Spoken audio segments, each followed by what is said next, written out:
On this episode of NorCal News Now, we're chatting once again with U.S. Senate candidate for the state of California, Pat Harris. I'm your co-host, Mike Richmond. And I'm Politico Aaron Haar. Politico. Yes. With the co in there. I just came from a Senate town hall or forum Pat was in. So, I don't think we're going to go issue by issue. But if people want to see where Pat and other candidates stand, they can go to the Our Revolution North State page and see that forum, and they can get all their issue questions. But I think, we've had Pat on the show. We have a good relationship with him. We and sure do. We just wanted to tap into his legal mind here about some of the things that are going on, because you and I we're kind of legal easers, and we're really interested in what's going on. Yes, we have a very high degree of legal understanding, you and I, from our various run-ins with the officers of the North State. In any event, all right, well, our guest on today's show, he's back for round two with NorCal News Now. He's a well-known civil rights attorney and a best-selling author who's currently running for the U.S. Senate here in California. Pat Harris, thanks again for coming back to join us on NorCal News Now. I couldn't come here without coming and seeing you guys.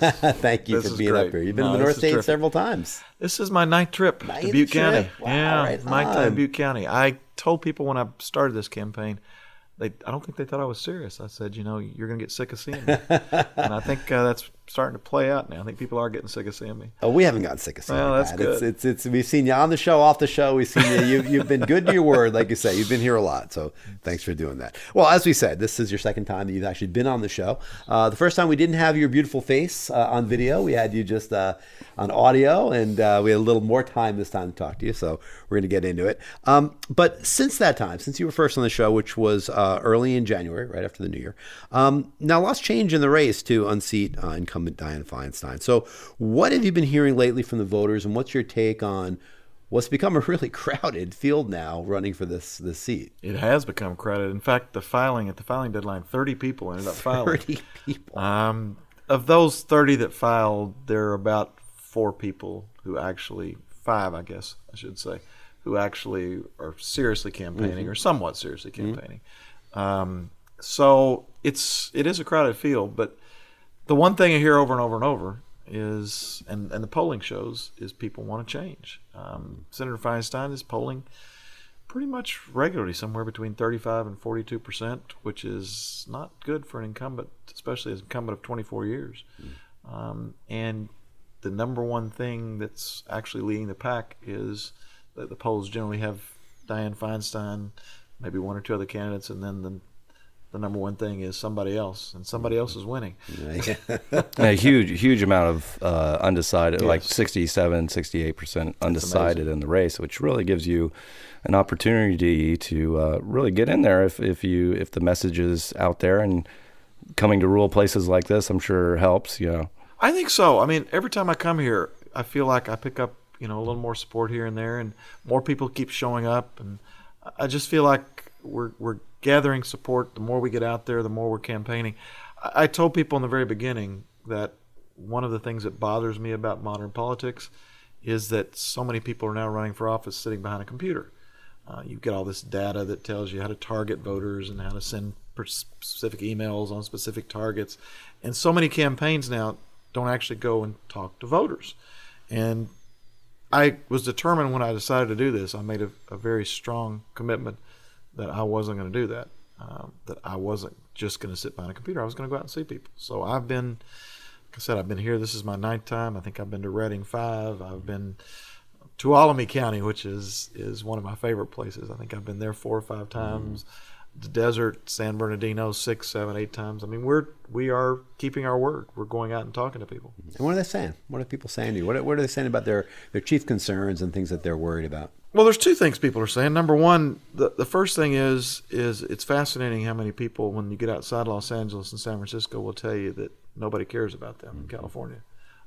You do get a sense of why so many of these separatist movements are gathering steam, because people do feel like that nobody ever comes here, nobody ever talks to us, nobody ever listens to us. So people are very, very excited and grateful when you come and just listen to them. We hear that over and over and over. I can't tell you the number of people who come by and say, even if I don't agree with you, the fact you come here, I'm going to vote for you, is because you'll come listen to us. That's the number one thing we hear. The second thing we hear is people are fed up with the establishment. They are just fed up with the establishment. And a lot of people thought, I mean, the Donald Trump vote was clearly a shot at the establishment. But a lot of people who voted for Trump are now starting to say, well, that wasn't the best shot at the establishment. He's not helping working men and women. He doesn't care about working men and women. And that's the biggest single issue out there.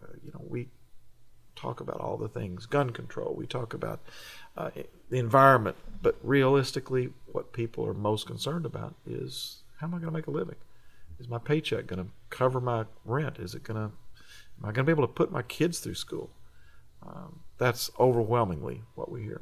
Well, 2018, since we had you on, or like I say, very early in the year, things were not going real well for the administration at that point. It's Republican administration, and 2018 hasn't been a good year either, despite the fact that they passed this huge tax break. I mean, a very, very large tax break, which helped, certainly upper echelon of people and corporations in the country. But despite that, several of the special elections we've seen in the past couple of months have really broken the Democrats' way much more. And even in some of the reddest turf in the country, we've seen things break the way of Democrats. So do you think, looking forward to November, which now is only 6 months away, do you see this as being kind of more of a Democratic ripple, wave, tsunami? Where do you think it's going to float in that realm? I think it's going to be a wave. I don't think we're going to get the tsunami. But it's going to be more than a ripple. I think we will have a wave. I think we'll retake the House. I just think retaking the Senate is just too difficult, given the number of seats that we have up for re-election. I didn't get to see last night the White House Correspondents' Dinner, but I heard the woman who was the comedian who did the speech. I heard she was incredibly funny. Yes.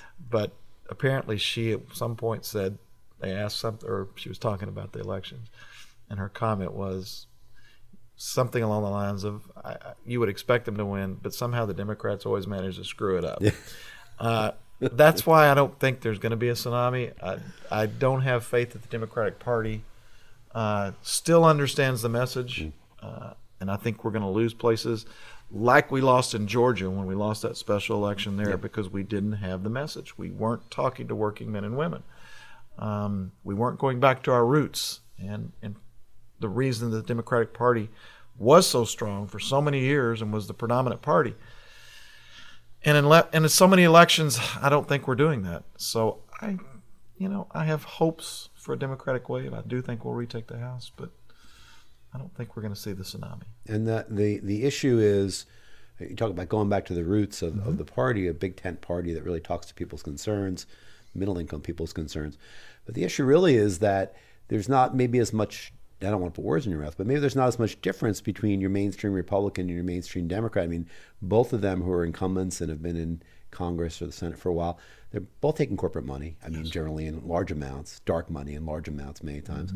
So do you think that difference needs to be sculpted a little bit better in the minds of the voters? What Democrats stand for versus Republicans? I think that's the key. I think you've hit on it.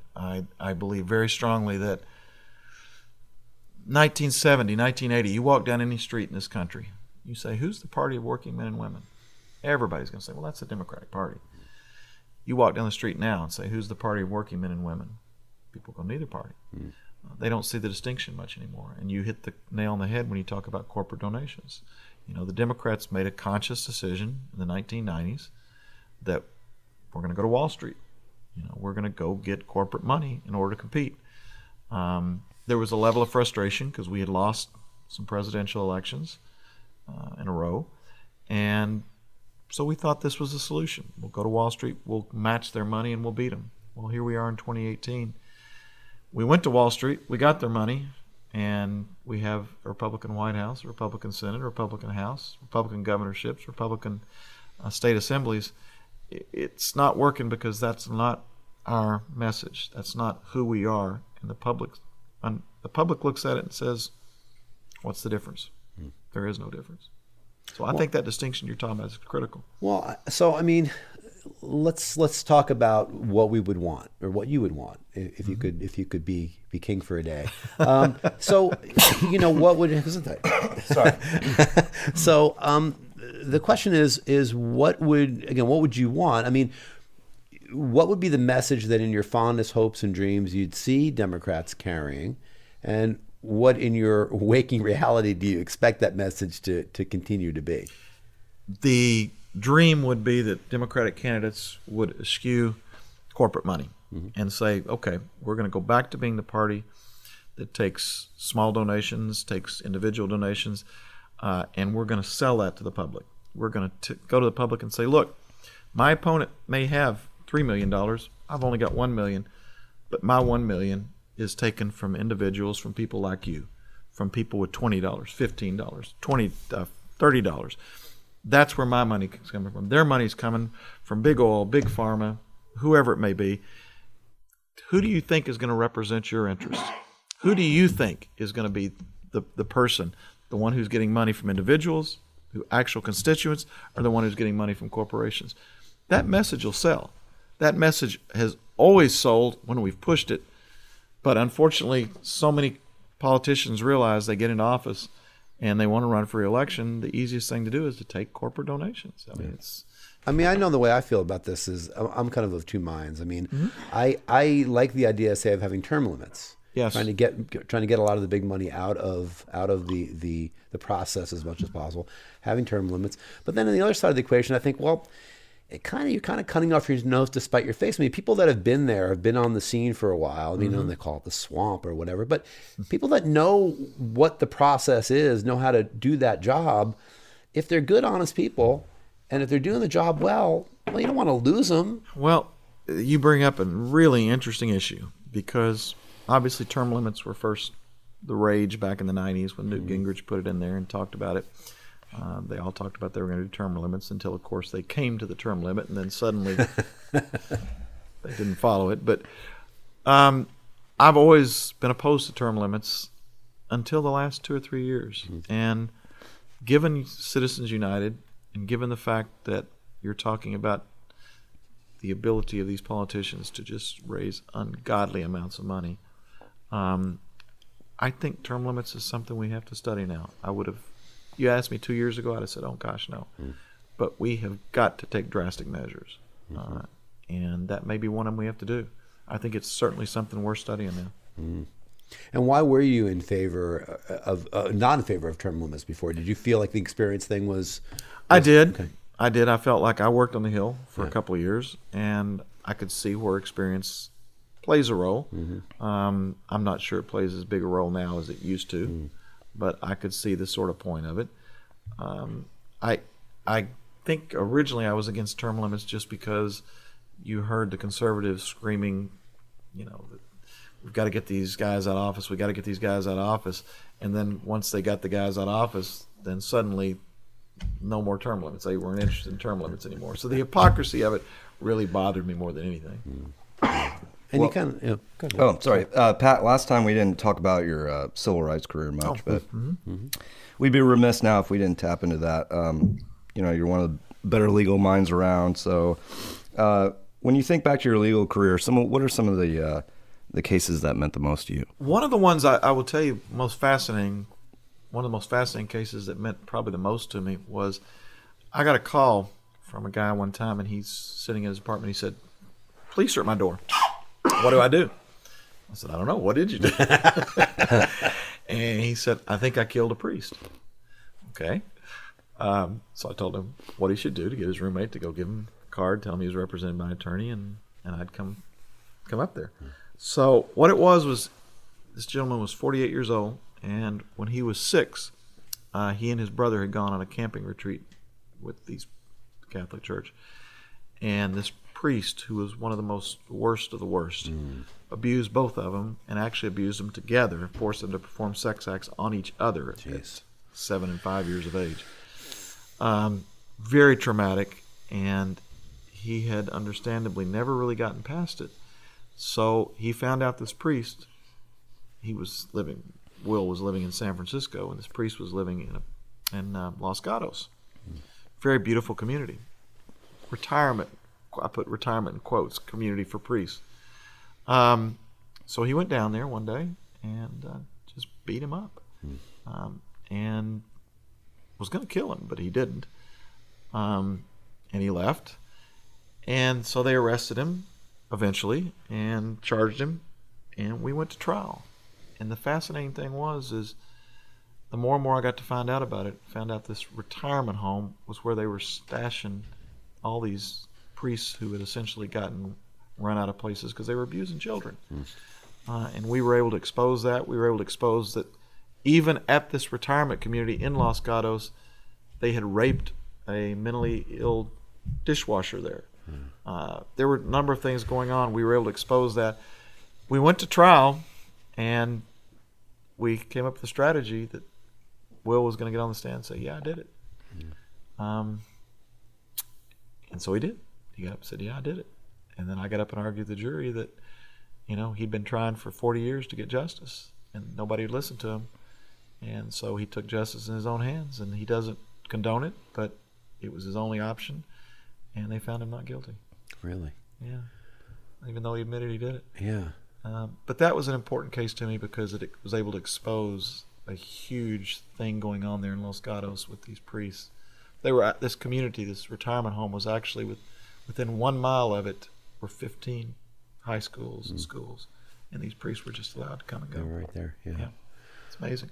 I mean, so what is that kind of a thing? I mean, in legal experience like that more broadly, I mean, what does that kind of thing inform you about when you think about, well, I mean, that's such a traumatic thing. I mean, people have trauma in their lives, not like that, but I mean, how does that inform you as a politician moving forward in terms of how you can help people in their lives? I mean, those types of things, understanding someone's motivations and the reasons why things happen, why they do things, and how does that connect with helping people in a political sense, do you think?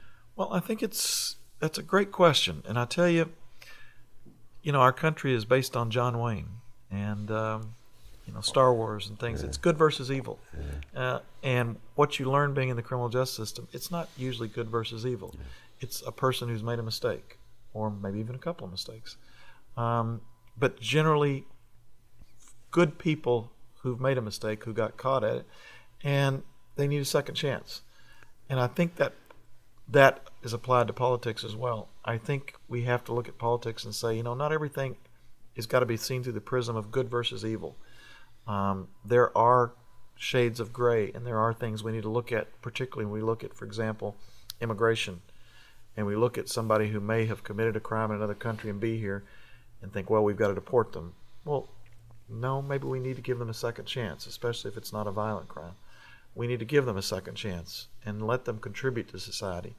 I feel very strongly that my background in criminal justice has sort of shown me that it's a very gray world out there, and I think that applies to politics very much. I think it actually helped me in terms of some of the positions I take. Well, as a lawyer, how do you see the battle shaping up between the state of California and the federal Department of Justice over SB 54, the sanctuary state bill that was passed into law last year? I mean, do you see obviously it's not only a political fight and it's being used as a political fight, but it does have repercussions, and sometimes the state party will do stuff that is not a good look in the North. We see that in gun control bills and stuff like this, but we almost kind of lay it up there for the Republicans to take and use against us. But obviously, there's some parts of this bill that are giving some people some heartache on the far right, and it's being used. But how do you see the legal fight shaping up as far as the federal versus the state? I think legally what will happen is nothing. It's a political fight. You talk about it being a political fight, and it is. And you've got politicians in some of the areas in Los Angeles and San Francisco, pushing for sanctuary status and pushing the bill because it's great politics there.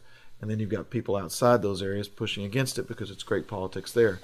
The truth of the matter is, from a legal standpoint, the state has always, and most in the state, have always sort of been sanctuary cities.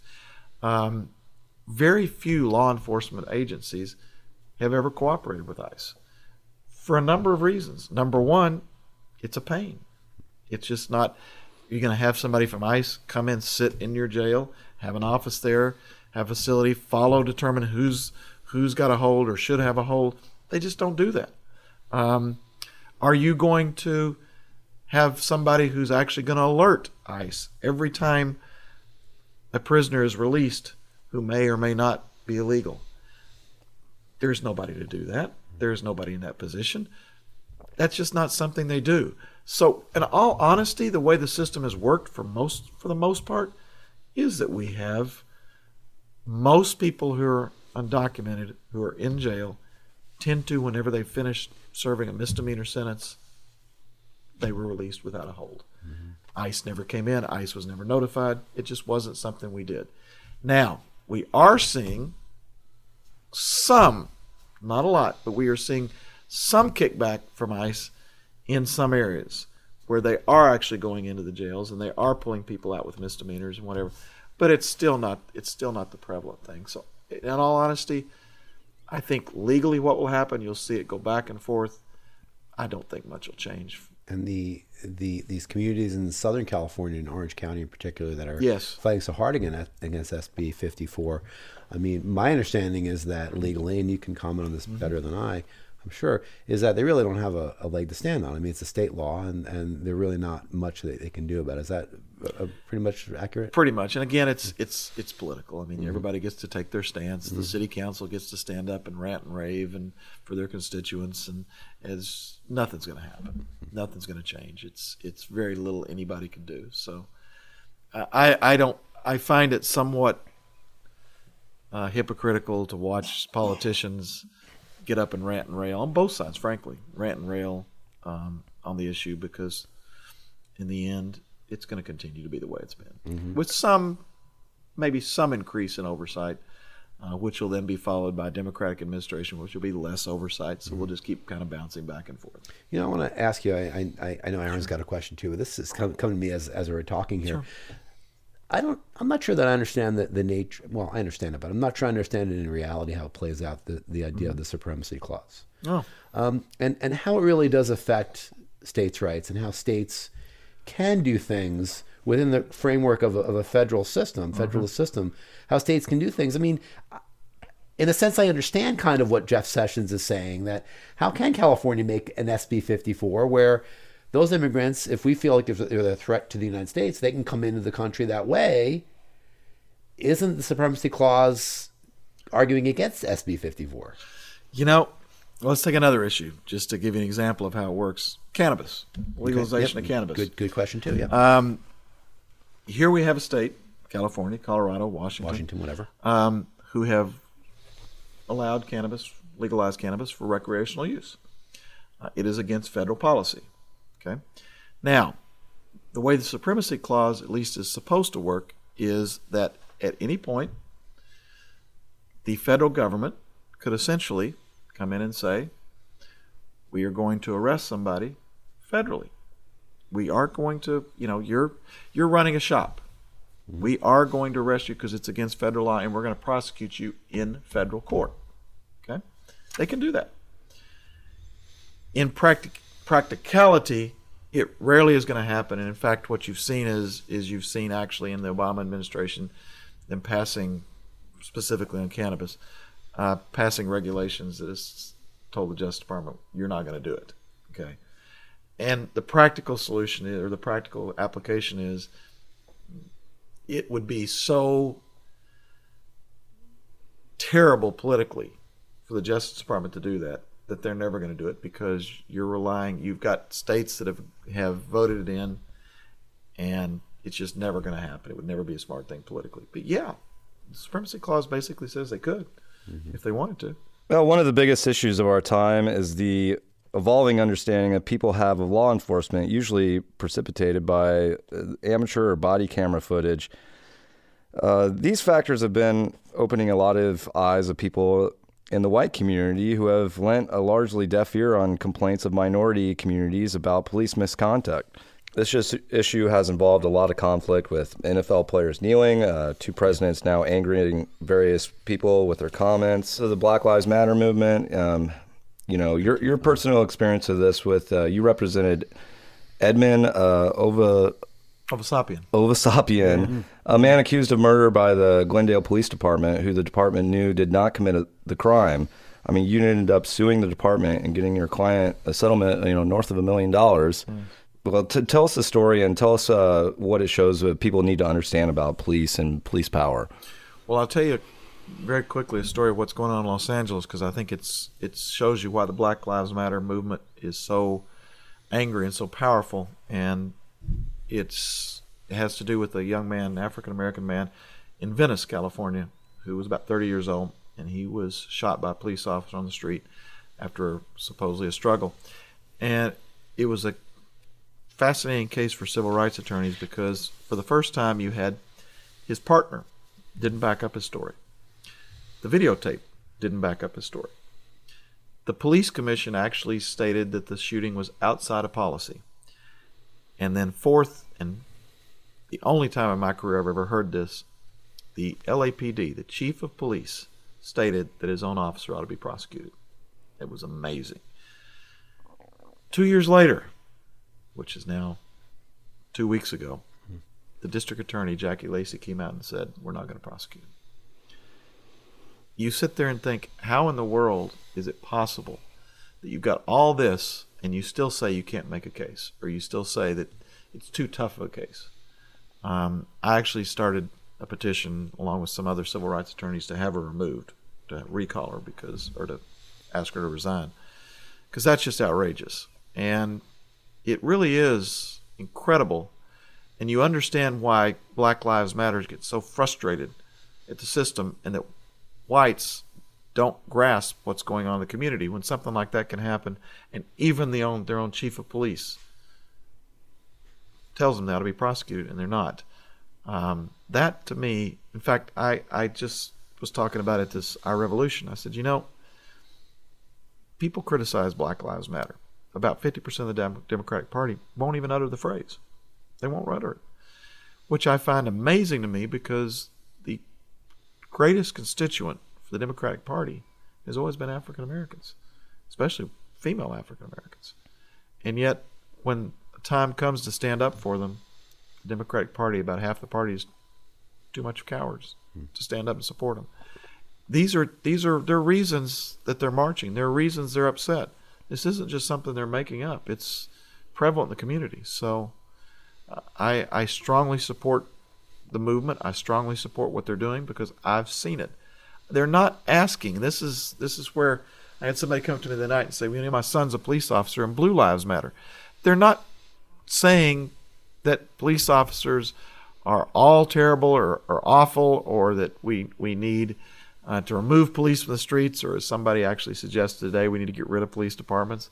That's not what we need to do. I mean, no one really thinks that. They just want to see police officers engage in additional de-escalation training, so that when they show up for a situation, the first thing isn't to draw their gun. The first thing is to actually try and de-escalate the situation. Well, here in Chico and Butte County, they're beginning to experiment with embedding with embedding social workers in with the police when they go to make some of these calls. So if somebody is in mentally ill and they're in some degree of distress, they'll have a professional there to help try to de-escalate it, because it is kind of a lot to expect a police officer to be able to have that level of training with all the other training that he or she needs to do.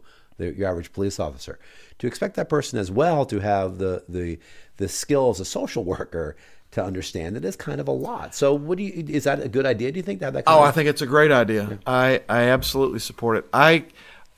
My experience is this. My experience that most police officers, when faced with a difficult situation, respond the way pretty much anyone would. We all are humans. You may have training, you may be totally trained in a situation, but somebody's pointing a gun or what you see as a gun, you react, because we all have a survival instinct. Right. You react. What I have a problem with, I had a case that was a perfect example of it, where a young Asian man had he was carrying a steel rod down by his side, and apparently he had knocked out a car window as he was walking. And it probably, I'm guessing, that we didn't get medical reports, but he was probably high on something. And he was walking down the street, and he went to kind of a mall area, and the police showed up, and they started pointing guns at him, told him to drop the thing, and he kind of looked at him, and then turned away in a different direction and walked off. And he had the steel rod down by his side. The problem I had with that and how they handled it, I can understand you want to keep the public safe. But a police officer ran in front of him, got in front of him with a gun, told him, stop, drop it. And when the guy took 2 steps forward, he shot him and killed him. The police officer was creating the situation. Conflict. Yes. And the training, as we proved in court, the training would have been totally different if the police officer and if they'd handled it differently and they'd allowed him to keep walking, and they would have followed behind and watched what he was doing and so forth. That's what I think most of us, especially most of us who do civil rights law, we just want to make sure that the police officers are doing everything they can to prevent having to shoot first and ask questions later. And I mean, how would you respond to people that say that there are institutional pressures for the police department, for instance, that there are, that there needs to be, I don't want to use the term a free hand, but that they need to have some discretion to not only handle these incidents, but also afterwards to say, well, this is kind of our system and we need to play it out in our own systems. In other words, that they need to have a little bit less light shown on them, that their system will break down a little bit if too much attention is focused on policing. Is that a fair argument they're making? There is a fine line here, and I often see it in my practice, and that is sometimes people want to say every time a police officer shoots, especially somebody who's unarmed, they're wrong. The police officer's automatically wrong. That's not the case. There are cases where police officers shoot, and even in circumstances where a person may be unarmed, and there are legitimate reasons for it. And we have to acknowledge that, and we have to understand that every shooting is not a misconduct. Okay, but you can, as a lawyer and even as a juror, you can differentiate between someone who is making a decision based on reason. I mean, we use a standard, what would a reasonable police officer do, versus someone who just is so far out of policy and is so far is doing it absolutely wrong. We can make those distinctions. And what I tell people is, please understand, when a police officer does something that they're absolutely not supposed to do, and they shoot somebody and kill them, you're not talking about charging them with first-degree murder or second-degree murder or even voluntary manslaughter. You're talking about manslaughter, which is the same thing you would be charged with if you were driving down the street and you accidentally ran over somebody. You did the wrong thing, okay? And you need to be penalized for taking somebody's life outside of what you were supposed to do. That's what we're talking about with police officers, okay? When they go way outside of the procedure. But I think there's no question. We have to give them some leeway. There's no question about that. They have to be allowed to do their jobs. Not every shooting is a bad shooting. Well, I want to go off script a little bit here. Go ahead, man. And we only have a minute. I mean, I kind of wanted to go around the world with you on some foreign policy stuff. But, I mean, we could talk about Nicaragua. We could talk about Yemen. We could talk about Israel and Russia and different things. But maybe what's combining sort of all those as far as like what our foreign policy is right now with all the problems that are showing up in the world, what are we doing wrong, and where should we be putting some of our efforts in those areas? I think the single biggest mistake we're making is based on the single biggest accomplishment of the Obama administration. Obviously, Trump likes to anything Obama did, he likes to reverse, no matter what it is. If Obama, had the office painted yellow, he's going to paint it green, just so it's not Obama. Specifically, what I'm referring to is the Iran treaty. I think that Obama's greatest accomplishment in office, we will see, assuming it remains, and the greatest lasting effect is going to be the Iran treaty, because Iran was always an incredibly gifted and incredible culture in this world. They were always a stabilizing force in the Middle East. We unstabilized them when we went and probably the most westernized. Westernized, yes, exactly. We unstabilized them in the 50s when we assassinated, the CIA assassinated their elected president.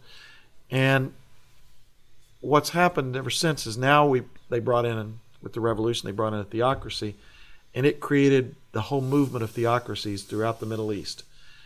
It was a terrible, terrible mistake we made. Now what this treaty has done is it's recognized that the Iranian people, they want to go back to a more westernized, less theocratic society. They're moving in that direction.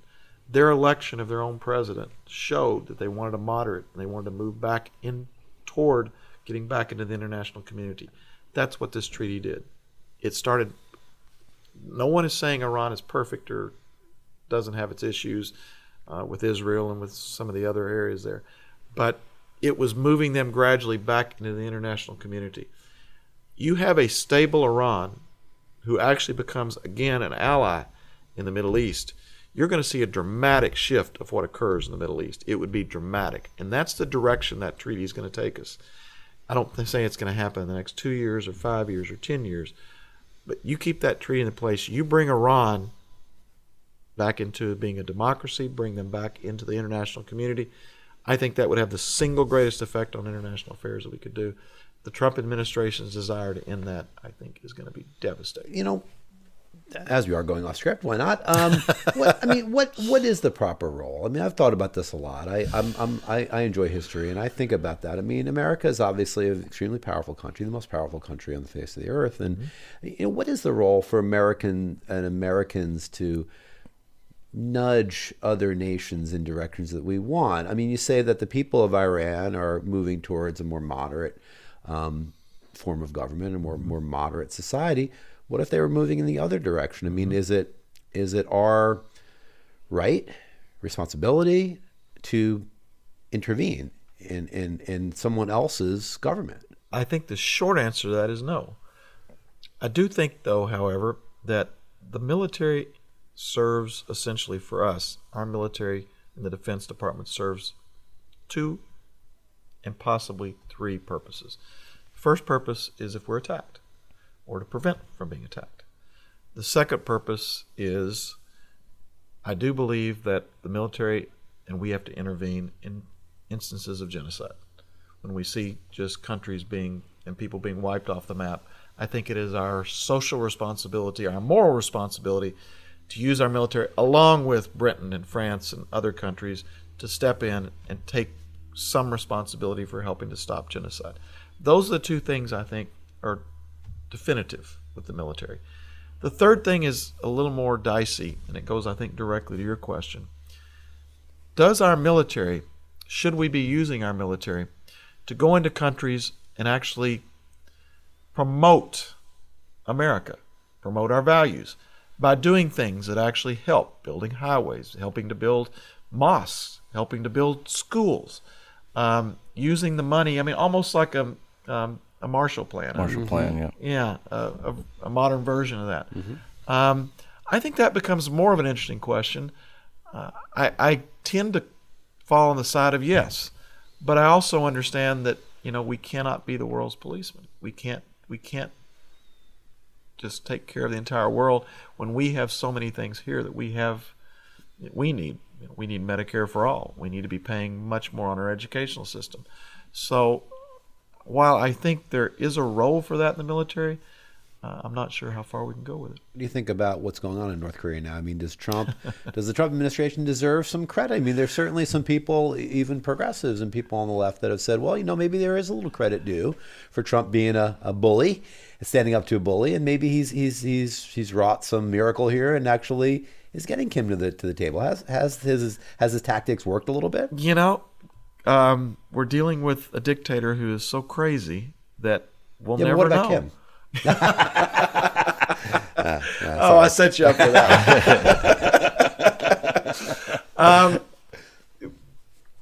We just don't know. But yeah, I mean, that is a distinct possibility. When you're dealing with somebody who is as unstable as Kim, what Trump did by calling him names and, you know, sort of resorting to his level, it may have had an effect. It very well may have. Yeah. I don't know that we know the answer to that because, like I said, he's too unpredictable and he's just I think the word psychotic might be in line there. So Well, we don't know. I was having a conversation the other day about this. So Kim might be playing this long game of saying, well, I'll give up my nukes and I'm going to get $50 billion of aid from America and $25 billion from China and $50 billion from Japan, of which he's going to personally get 20% of every dollar, right? So I'm thinking he's doing the math. He's saying, well, let's say it's 15 or 20 billion for me. Okay, I'll do that. Sure. My nukes are worth that. Why not? I mean, it's probably... It wouldn't be surprising. It wouldn't be that surprising. It Right? sets a precedent. I mean, when you have other countries looking at, being nuclear countries and that's an excellent point. what they will get for it. So it was a strategy, and, it was different than the Iran strategy, and who will get the better deal, So That's a good question. Interesting. what kind of precedents we set for that is scary, and how we're going to have to deal with that with other countries moving forward. No doubt, no doubt. But we want to get to the legal side of things. I've been so overwhelmed the last couple of weeks with Michael Avenatti, the lawyer for Stormy Daniels, and just how great he is at playing that game. I mean, you've been involved in some high level Washington cases. I mean, where you, I don't know if Bill Clinton ever went on Fox and Friends and imploded, but you kind of see the pressures that is going on with the administration with all these legal fights. And so let's just turn to that. You represented Susan McDougal, one of the chief figures in the Bill Clinton Whitewater investigation, headed by Ken Starr. One of your major accomplishments again. That investigation eventually led to Clinton's impeachment and acquittal. From a personal and human point of view, I mean, what is it like to be a person caught up in the massive, ongoing, dramatic presidential investigations? And I mean, give us a look at what they're going through now, and like how much time is going into meetings and the money and. It's phenomenal. What you realize is with an independent prosecutor, independent investigator, they have an unlimited budget. Yeah. And that in itself just drives you crazy, because they can hire as many attorneys as they want to. They can file motions. They can do whatever they want to do because it's unlimited.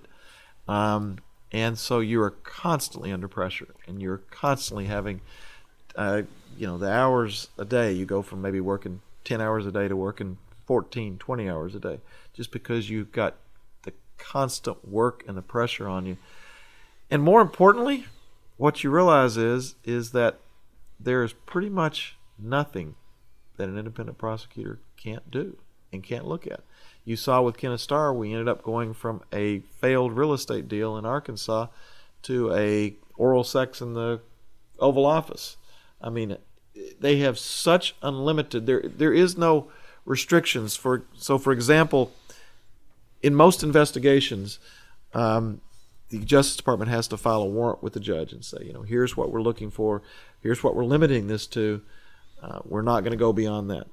With the independent investigator, it's just, there is no limit. The sky's the limit.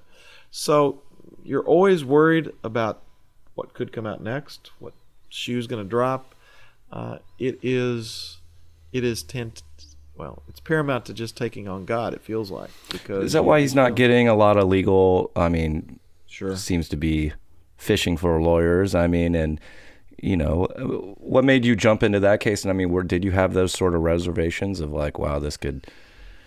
I didn't have much choice in terms of Susan McDougal jumping into the case, because not only did I work on the case during the day, but at night when I went home, she was in the other side of the bed. She was my fiance. Oh.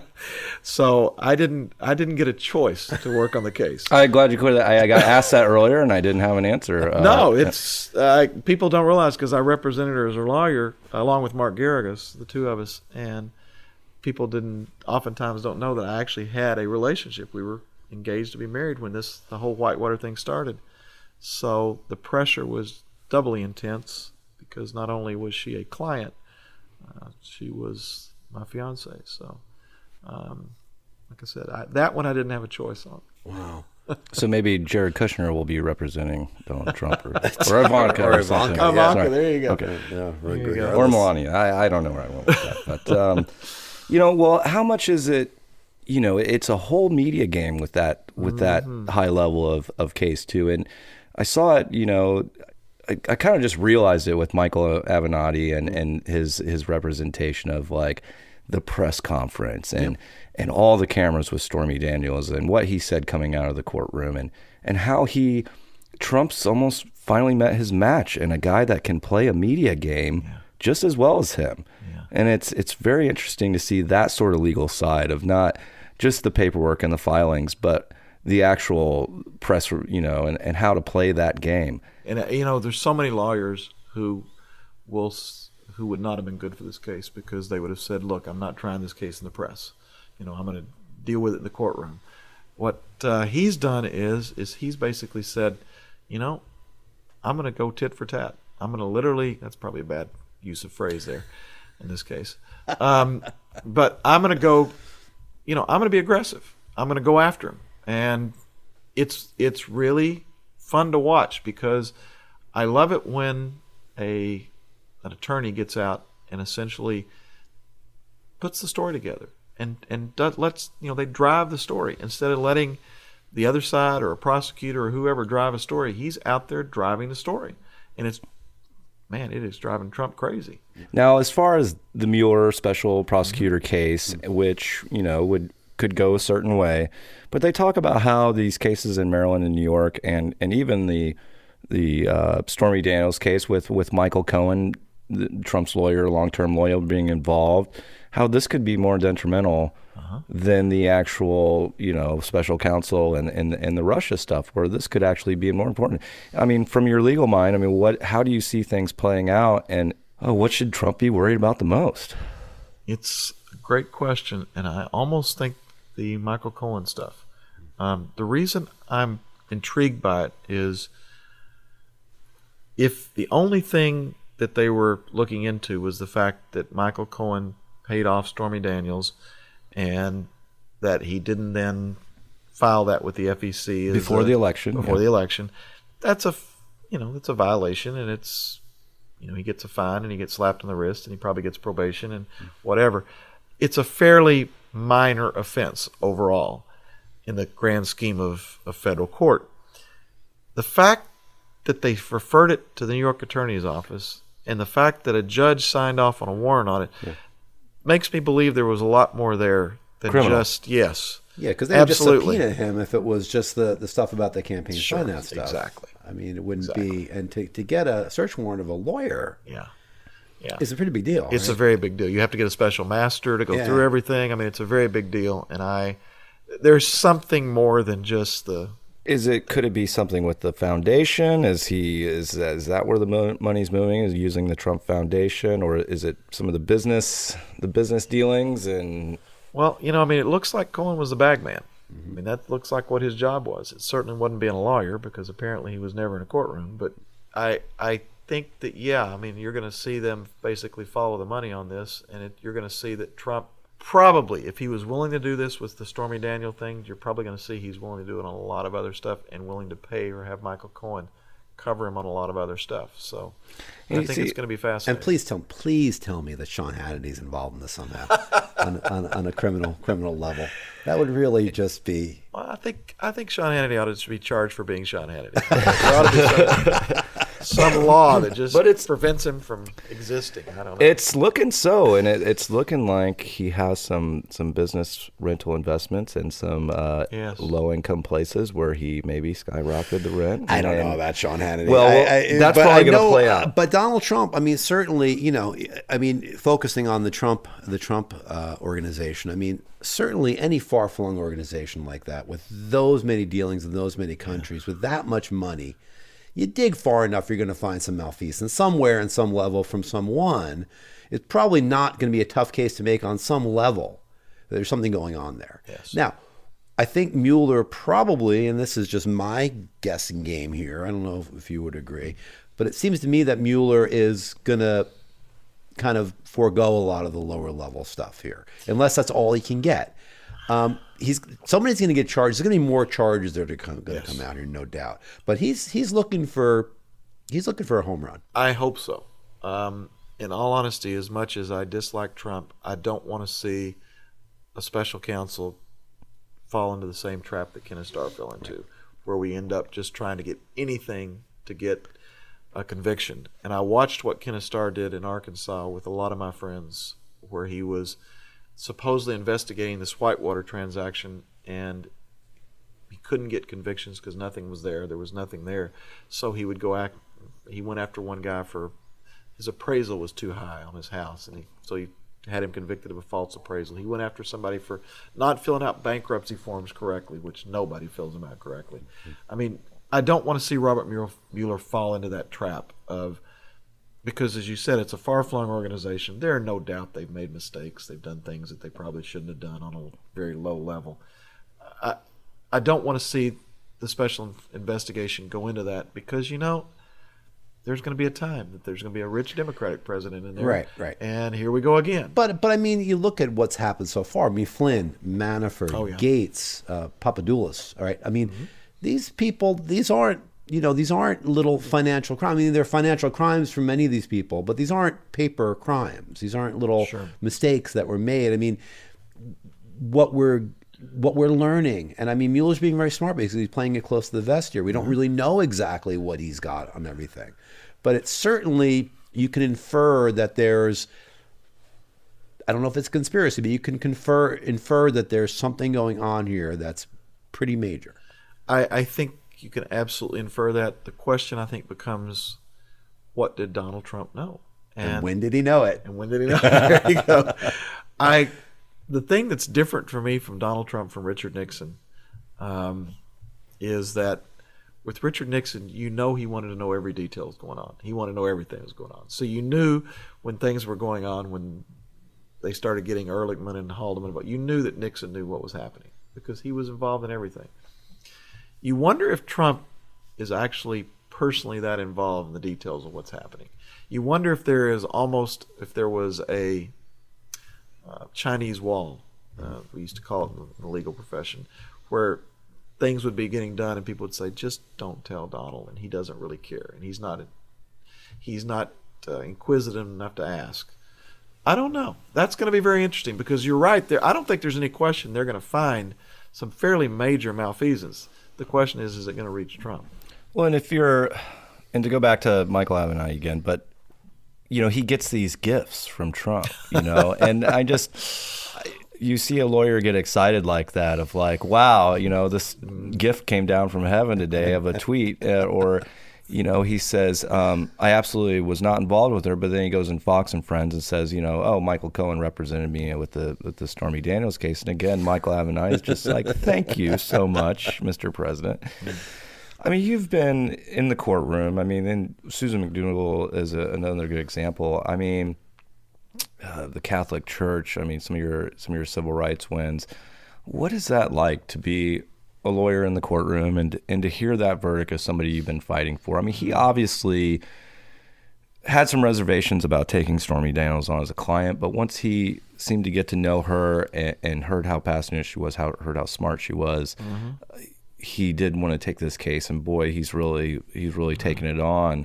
And he's in that courtroom. He hears Sean Hannity's name heard, and I mean, what is that like from a legal standpoint when you just get that win and it secures your case, and now they've just fallen into another trap? I mean, it's the best. It's the best. it's a high you can't replicate. I grew up playing sports and basketball and baseball and stuff, and you hit the game-winning shot or you get the walk-off home run or whatever, and it's a high.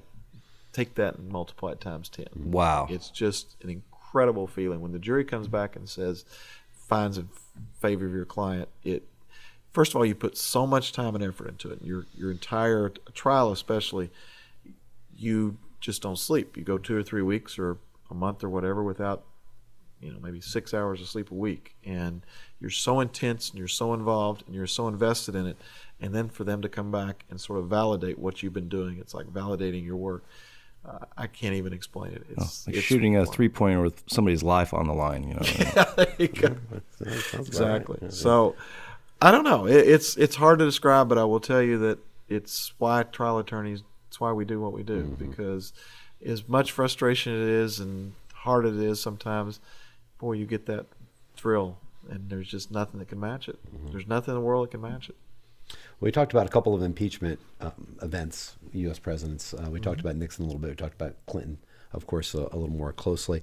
So you've been around a couple of those. So if you were elected, you might be involved in another. It's very possible that the House of Representatives would refer articles of impeachment to the Senate. So how would you think about that? What would you be looking at? What would you be weighing? And again, I know what a lot of it would result in what the Mueller investigation goes back. But what are the things that you're looking at to determine in your mind whether there's some guilt there?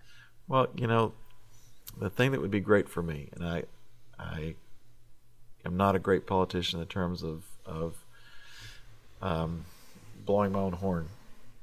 So I say this with some degree of humility. The concept of being able to cross-examine a witness on an impeachment of the president. I mean, I've done so many cross-examinations in my life. I think I'm very good at it.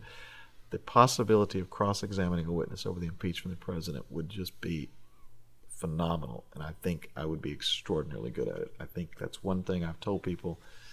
I know Dianne Feinstein, been on the Judiciary Committee. I said, if you think she does a good job, wait till you see what I can do with a witness. So I would love that. I would love nothing more than the opportunity.